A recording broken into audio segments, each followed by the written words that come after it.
Now we're going to start with questions. Officer Maria, you still collecting? So we're going to start.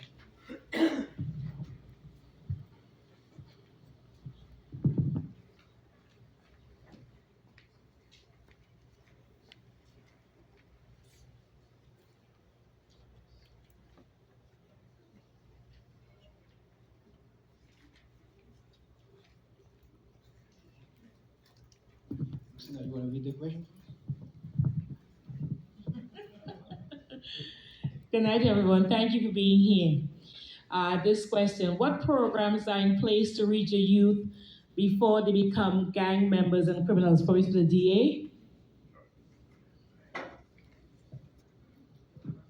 It's a wonderful question. I'm just going to stand here because I don't want to speak long. So there's a lot of different things that we're working on to try to get to our young people before they are involved in the wrong things. In my office, we have two ways we approach it. We have those who are criminally justice involved, i.e., they've already been arrested or have a case, and there's all these different programs that we can work with courts and community-based organizations to kind of steer them back in the right direction, and really working twofold. And I believe in this: true second chances, so they don't get a criminal record, and they get the diversion and the help they need. But us as a community, we have to make sure that what we're touching them is going to be meaningful, that it's not going to lead to recidivism. So we do that piece of it. But then on the other side, and I think this is what really the question goes to, is what's the efforts we're making to try to prevent these young people from entering the criminal legal system in the first place. So my office does a number of different events throughout the city, in terms of sporting events and community-based events. We have an SAT program. We have internships for junior high school, college. We did a wonderful event with the police department down in Coney Island last year, and we want to do it in different places. 2 years ago, we did it in East New York, where we're engaging young people. We have a program with the high schools, something called the Aspen Challenge. So there's a lot of different ways that the office gets involved. We have Saturday Night Lights. But I think what I've seen as district attorney, and this is where I need the community's help, is I have a lot of programs, but it's the parents who are engaged, or the guardians who are engaged, who access those programs. We have our own Explorers post in the office, but the kids who are sort of out in the streets being unsupervised without really a community behind them helping to direct them, they never get to those voluntary programs. They only get to me once there's been an arrest. And so that's kind of where I think I have to do a better job, but I also think that the relationship with the community to help identify some of those young people, so we can get them into programs before they get arrested. The other thing is, I think some people still don't know this. The district attorney's office, for the most part, no longer handles any misdemeanor of anyone under 18, and in many cases, any felonies that aren't violent felonies under 18. Under the Raise the Age legislation that passed 2 years ago, all of those cases go to the family court. So there's a little bit of a disconnect because you hear about young people getting arrested, and then you wonder what happened to the case in court. So the process is a little bit different. Those cases are now going to family court. And so we're working also to make sure that community members understand that, because the family court process is very complex, and unfortunately, in many cases, it requires a complainant to say they want to proceed before those cases will move out of the system. And so we're trying to make sure people understand what your rights are. And I'd love to come back and with the family court attorneys to talk about how we move those cases forward. I support Raise the Age, but there are things that I think need to be corrected and fixed in that to make sure that we're protecting our community. And so that would be a great topic to come back and discuss in the future, to say how we balance treating our kids like kids and second chances, but also making sure that they're not hurting other children, other people. Thank you. I just want to add to what DA Gonzalez said, because there are some challenges to raise the age. And I don't think anybody in this room wants a young person to be penalized for the rest of their lives for a mistake that they made as a child or as a young adult or teenager. But we have seen some very concerning numbers in 2022 and beginning in 2023 when it comes to violence involving our teenagers. When we look at our shootings, when we look at our homicides, the age of our shooters and the victims of those crimes are teenagers. Overwhelmingly, it's a significant issue for us in the NYPD. When Raise the Age was actually in effect in 2019, I think it was signed in 2017, we've steadily seen that number increase, both in the number of teenagers that are the shooters and the number of teenagers that are being shot as well. So to answer the very good question, what programs do we have? We have to balance criminal justice with outreach to our communities. So in the NYPD, as the DA said, we have the Explorers program, which is a very successful program within the NYPD, where we reach out to our young people. The Saturday Night Lights program, which is expanding. We have the Options program, which is actually a virtual reality tool, which helps our young people with decision-making ability, de-escalation, conflict resolution, things of that nature. But we need our communities to come together and show our young people that, you know, there are reasons why people join gangs. There's a sense of family there. There's a sense of protection. There's a sense of belonging. We have to break that connection ourselves.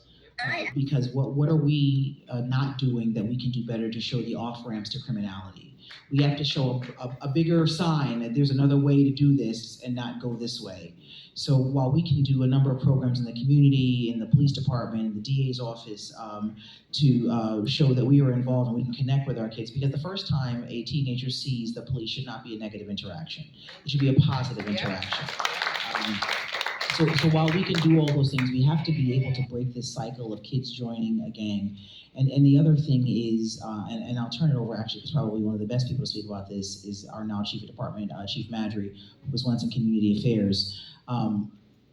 Why is it okay for them to pick up that firearm? Grabbing a firearm should be like grabbing the third rail in this city, and it's not. And we have to make our children understand that that is absolutely unacceptable, that you pick up a firearm. We have adults handing these kids firearms because of Raise the Age, because they don't face the same circumstances that an adult would. They do get to go to family court. So while we can have a number of programs, we have to have these conversations in the community to give our children another option.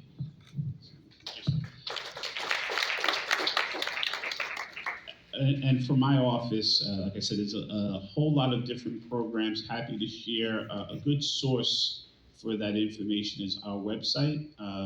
And you know, I encourage people to have the young people look. But I do have, because we'll start making applications available in the beginning of next week. We have the paid internships over the summer, and so we're one of the few places in the community government that pays our high school and college, high school interns in particular, and junior high school interns. We pay them to come and sit with us for the summer, so it's a great opportunity. Good evening, everyone. I believe the commissioner covered most of the thing. I mean, there's a whole lot of things we have. She covered a good portion of them, but again, just to repeat some of the things, our explorers, our youth leadership councils that are in the majority of our precincts, all of our precincts have YCOs. Are the YCOs here tonight? Mayfield, Manassas. Our youth coordination officers, these are the officers that you should be bringing young people to in the precinct if you ever have challenges, because it's their job to work with them, help find them some resources and direct them to any programs. We have our youth center right down in East New York on Liberty Avenue. If you have never been to the youth center, you should go there and check it out. Sports programs and their life skills, academic programs. We even have an aviation program, all right? And young people learn how to fly planes. Every young person that goes to that program actually flies the plane. So you talk about an experience, something I never saw at that young age. And I know that option wasn't available to me, but this option was created by one of our inspectors who has a strong love for aviation and flying planes. And he, on his own, went out there, spoke to people, got sponsors, and created this program where he could teach young people how to fly. So many different things right there at the program. And again, our communities, we can never be short-sighted. Our imagination, the things we want to do right on our own blocks, at our homes, at our local schools, could really, really help change some of these young people. We can create a lot of programs right on our blocks working with young people. So whatever it is that you think that would be useful and helpful to the community, reach out to your inspector, reach out to your youth officers, and just sit down and have a talk. A lot of programs are created just like that. Just going into the precinct, sharing some ideas, meetings like this, sharing some ideas, and all of a sudden you have a program. So, thank you. The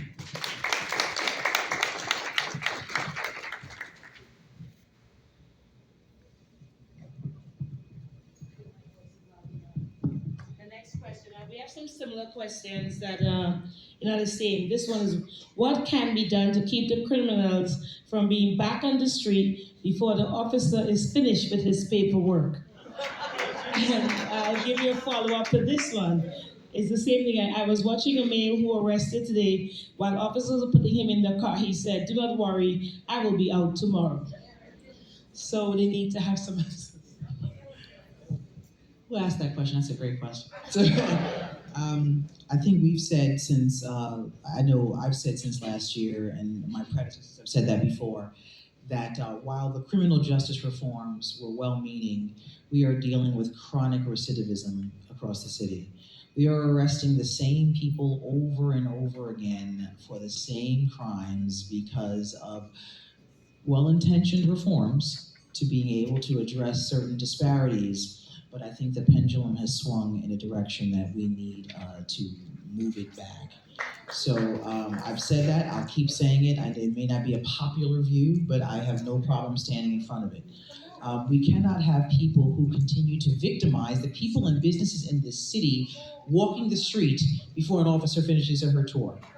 It is just, at some point, we've displayed the data, we've talked about it.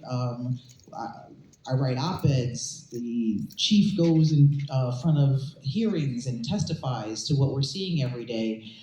We know what's happening out there. So while we'll continue to advocate for that, we need our advocates to join us in that, because you shouldn't have to wait to get your things out of a locked cabinet in a drugstore because people continue to go steal the same thing over and over again. And it's not just about the businesses will leave communities, and then you'll have to go even farther to get what you need, basic needs for your life, because a business says it just cannot sustain these losses. So while I understand that we don't want to paint a person to the point where they are now in jail for a long period of time for something that may or may not be minor, we do have to address the fact that there are people who are not touching the hot stove because it's been turned off. We have to make sure there are consequences for their behavior. And I understand that the laws are saying, hey, shoplifting may not be as egregious as some may think, but it does. It costs the community, it costs the business, and it costs us all. So while we will continue to advocate for that, we appreciate the support of everyone to advocate with us. Another question, this one is a comment and then a concern. First person said, "Thank you for protecting our community. We appreciate that." The concern, this is for our deputy inspector. Parked rigs, trucks, trailers, and cars on the right side of 108 from Flatlands 6 to Flatlands 2nd Street, partial on the street and on the grass, parking on the street, obstructing the flow of traffic, causing delays and unsightly environment in our community. Also, request a removal of and installation of cement poles that prevent parking. All right, good evening. Thank you for that question. So as I mentioned before, this community does have the abandoned vehicle problem. That's the predominant problem, and we work on it. Last year, like I mentioned, 190 vehicles towed. So far this year, 7, and some of them are heavy duty. Although, what location was that? I'm sorry. 108 in Flatlands, we have not gone there. Seaview, we've removed vehicles. Avenue N, 9/8 Street, we've removed vehicles even this year we're talking about. So duly noted, and we will schedule a tow operation at that location, 108 Street. I know, Maria, 108 Street has been a location of your concern. Duly noted. Okay, thank you. Question from the Rockaway Parkway Association, Canarsie Community Patrol. How can we get support to organize to further assist the community? Great way to create jobs. Work with one of our partners to coordinate more lighting. How can we work with the partners to coordinate lighting along the commercial corridors and any additional resources to share? So lighting along the commercial corridors. We have the Business Improvement District on Rockaway. That's what we're talking about, right? Rockaway Business Improvement District. I had this conversation recently. That's something that we can work on with our department to get the temporary lights there. But for a long-term solution, it would have to be coming from DOT and other sources of other city agencies. There's some lights that we have that are spread across the precinct. As you know, Bayview Community Center, there's 2 over there. We have them spread across the precinct, but Rockaway, Glenwood, that area could use a little bit of better lighting, especially on the east side of Rockaway. I completely understand that, and we'll work on that. All right, this question is about the smoke shops. There are at least 10 shops in this community. Some are near schools, activity centers for children, example, dance school. What are the plans to keep them in check and control of the offshore of the weed cellar on the corner? All right, great. So smoke shops is, definitely. We have 10 smoke shops. There's a recent one that I noticed on Seaview Avenue, 9738 Seaview Avenue. So that makes it 11. So there's 11 smoke shops. When we look at smoke shops, we can do something in front of the location. If there is a group of people hanging out, loitering, drinking, things of that nature. And we have stepped up those quality of life enforcement. If you see, I was talking about precision policing, I was talking about going after individuals that deserve our attention, not the other way around, right? So we have been doing that, we'll continue to do that. As far as smoke shop goes, just last year, but in December, we did a smoke shop operation with DCWP, which resulted in 116 summonses to 3 locations. 8821 Flatlands, 1938 Rockaway Parkway, and 9801 Avenue L. So we look at these locations routinely. We'll continue more, smoke shop inspections, and with the sheriff's office, that's something we're looking to do, a joint venture with the sheriff's office, because they have more of a handle on those things. But yeah, definitely, we're keeping an eye on our smoke shops. Thank you. This is a wonderful comment. Someone said, Commissioner Sewell, you and your executive staff is doing a great job. You are doing things differently and leaving an impact. Keep up the great work. I think we have some of the questions I think can be handled in-house, and we have like 2 more. Thank you. Okay. Oh, that's for you. Okay. Attention 69 Precinct. Every Monday, Tuesday, the street cleaning. I'm trying to read the script. The street cleaners pass between 86th Street between K and L Avenue. Negligence. People left their cars parking while at the cleaning schedule. That's true. Thanks for sending someone saying, thank you for sending to check out on this matter. God bless the NYPD. You're a good force. I know that they'll take good care, take our case in consideration. And that's true. Some of these people pass and they leave more dust, more trash. So thank you. This one. And there's the last one. What plans to improve Canarsie Park? The barbecuing, the litter, the rats running during the day, blasting music. officials that control the large crowds as when to leave, the double parking, and the dividers in the street, no tickets given out. At least it's calm now because it's the winter time. Yeah, absolutely. Canarsie Park, pretty much from Memorial Day on all the way into late September, it becomes a location where people like to gather, do barbecues, and sometimes it goes past the dark hours, right? So we look at those instances, families barbecuing and things of that nature, we tell them to leave. But when we see the troublemakers drinking, playing music, and things of that nature, we take a different approach, enforcement and things of that nature.